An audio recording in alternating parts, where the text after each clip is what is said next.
Με τη σέντρα ακριβώς έχουμε το 1-0 για το Λαρισαϊκό.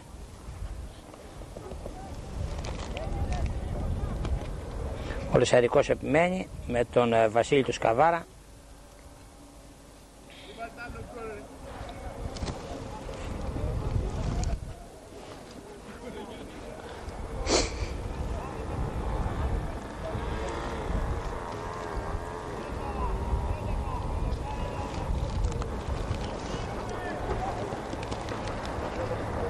Κεφαλιά και καινούριο γκολ. Κεφαλιά και καινούριο γκολ. Είπαμε θα δούμε κι άλλα γκολ. Είχαμε το δεύτερο γκολ αμέσως μετά από 2 λεπτά από το πρώτο, από τον παίκτη που αγκαλιάζουν οι συμπαίκτες του, που είναι ο παίκτης ο Τσιλίκας.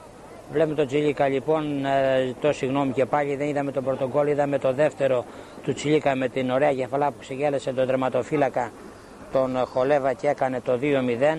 Μέσα σε 2 λεπτά λοιπόν έγιναν 2 γκολ στο δεύτερο ημίχρονο για την ομάδα του Λαρισαϊκού. Τον πρώτο γκολ δεν το είδα.